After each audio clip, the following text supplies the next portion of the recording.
Krishna Nagar colony में एक संयुक्त परिवार रहता था।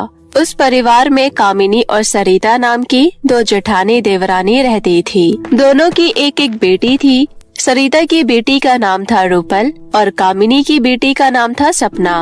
कामिनी की बेटी सपना दिखने में बहुत सुंदर थी। वहीं सरिता की बेटी रूपल का रंग सांवला था और चेहरे पर कई दाग धब्बे थे, लेकिन दोनों अपनी अपनी बेटियों से बहुत प्यार करते थे। सरिता के पति किशोर की मृत्यु कुछ साल पहले ही हो चुकी थी। दूसरों के घरों में साफ सफाई का काम करने जाया करते थे, लेकिन सरिता ने अपनी बेटी रूपल को कभी किसी चीज की कोई कमी नहीं होने दी। ऐसे ही धीरे धीरे समय बीत रहे थे, लेकिन एक दिन सरिता का सीढ़ियों से उतरते वक्त पैर फिसल गया और सर पर गहरी चोट लगने की वजह से उसकी मृत्यु हो गई। माँ सरिता की मौत की खबर सुनकर रूपल बुरी तरह रोने लगी। माँ, आप मुझे इस तरह छोड़कर अकेले नहीं जा सकती। मेरा आपके सिवा इस दुनिया में है ही कौन?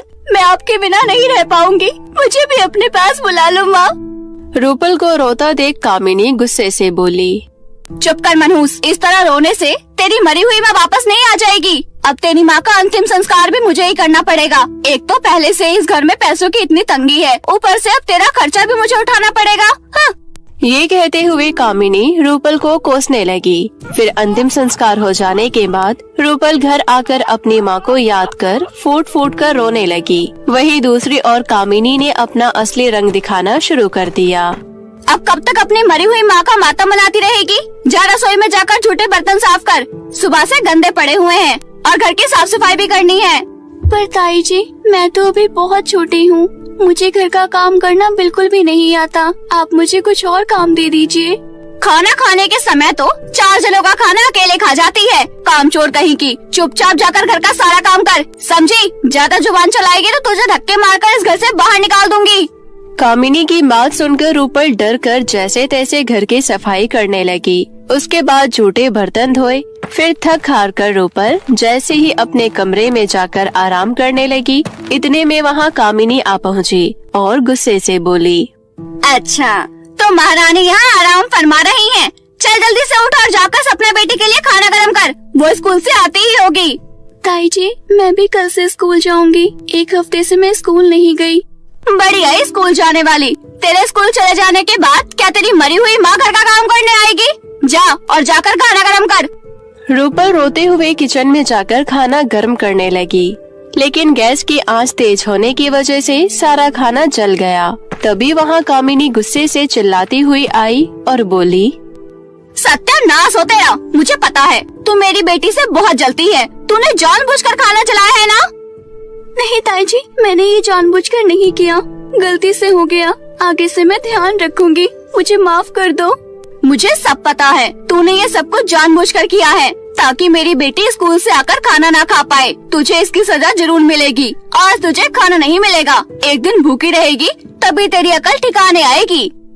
इस तरह आए दिन कामिनी का अत्याचार रूपल पर बढ़ता ही जा रहा था। ऐसे ही कई साल बीत गए। अब रूपल और सपना दोनों बड़ी हो चुकी थी। जहाँ रूपल एक नौकरानी की तरह घर का सारा काम किया करती थी, वहीं कामिनी की बेटी सपना सारा दिन भर आवारा दोस्तों के साथ बाहर घूमा करती थी। कामिनी के ज्यादा लाड प्यार की वजह से सपना बहुत ही जिद्दी और घमंडी बन चुकी थी। वहीं कामिनी अपनी बेटी सपना की हर जिद पूरी किया करती थी।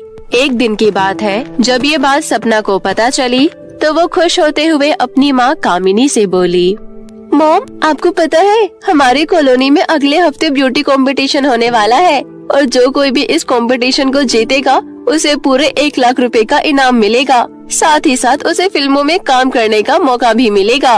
मॉम, मुझे फैशन कंपटीशन किसी भी हालत में जीतना है। मेरी प्यारी बेटी, मुझे पता है ये कंपटीशन तू ही जीतेगी। पूरी कॉलोनी में तुझसे ज्यादा सुंदर कोई नहीं है। मॉम, इस कंपटीशन को जीतने के लिए मुझे ब्रांडेड और सबसे महंगा गाउन चाहिए। मैं पूरी कॉलोनी में सबसे सुंदर दिखना चाहती हूँ। क्यों नहीं मेरी राजकुमारी बिटिया, मैं तुझे सबसे महंगा और ब्रांडेड गाउन खरीद कर दूंगी। दूर खड़ी रूपल उन दोनों की बातें सुन रही थी। ब्यूटी कंपटीशन की बात सुनकर रूपल से रहा नहीं गया और वो कामिनी से बोली, ताई जी, मैं भी ब्यूटी कॉन्टेस्ट में हिस्सा लेना चाहती हूँ। क्या आप मुझे सस्ता सा गाउन दिला देंगी? शक्ल देखी तूने कभी आईने में अपनी? मनहूस कहीं की। तू अपना ये मनहूस चेहरा लेकर कंपटीशन में अगर जाएगी तो मेरी बेटी कंपटीशन कभी नहीं जीत पाएगी। इसलिए उस दिन तू घर से बाहर कदम नहीं रखेगी, समझी? कामिनी की कड़वी बातें सुनकर रूपल दुखी होकर अपने कमरे में चली गई और मन ही मन सोचने लगी, क्यों ना मैं अपने हाथों से ही एक गाउन सिल लूं। बक्से में माँ की गुलाबी साड़ी रखी है, उसी साड़ी से मैं अपने लिए गाउन तैयार करूंगी। ऐसा सोचकर रूपल ने माँ की पुरानी सिलाई मशीन से दिन रात एक कर अपने लिए बहुत ही सुंदर गाउन सिलकर तैयार कर लिया। तभी सपना उसके कमरे में आ गई और इतना सुंदर गाउन देखकर ईर्ष्या से जलते हुए बोली, अरे इसका गाउन तो मेरे गाउन से भी ज्यादा सुंदर है। मुझे कुछ न कुछ करना पड़ेगा, नहीं तो ये ब्यूटी कंपटीशन जीत जाएगी। ऐसा सोचकर सपना रात को रूपल के सो जाने के बाद चोरी छुपे उसके कमरे में गई और उसका गाउन चुराकर एक खाली स्थान में ले जाकर जला दिया। जब अगली सुबह रूपल सोकर उठी तो उसने देखा उसका गाउन कमरे में नहीं है। वो घबराते हुए गाउन को इधर उधर ढूंढने लगी। तभी वहाँ सपना आई और बोली, क्या हुआ, क्या ढूंढ रही हो? दरअसल मेरा गाउन कहीं नहीं मिल रहा। मैंने बड़ी मुश्किल से सिलकर तैयार किया था। तुमने कहीं मेरा गाउन देखा क्या? अच्छा वो गाउन वो गाउन तो मैंने जला दिया। तुम मेरी बराबरी करने चली थी ना। अब देखती हूँ तो कैसे बिना गाउन के कंपटीशन में हिस्सा लेती है। सपना की बात सुन रूपल रोते हुए घर से दूर नदी किनारे जाकर बैठ गई। अब मैं क्या करूं? मैंने बड़ी हिम्मत से माँ की साड़ी से अपने लिए गाउन सिला था, लेकिन सपना ने मेरा गाउन जला दिया। अब मैं ब्यूटी कॉन्टेस्ट में हिस्सा नहीं ले पाऊंगी। ये कहते हुए रूपल रोने लगी। तभी वहाँ से आसमान के रास्ते एक सुंदर परी गुजर रही थी। रूपल के रोने की आवाज सुन परी बोली, बेचारी बहुत दुखी लग रही है, मुझे चलकर उसकी मदद करनी चाहिए। ये कहते हुए परी रूपल के पास गई। परी को अपने सामने देखकर रूपल चौंक गई। कहीं मैं सपना तो नहीं देख रही? आप परी ही है ना? हाँ, पर तुम यहाँ बैठकर रो क्यों रही हो? क्या बात है, मुझे बताओ।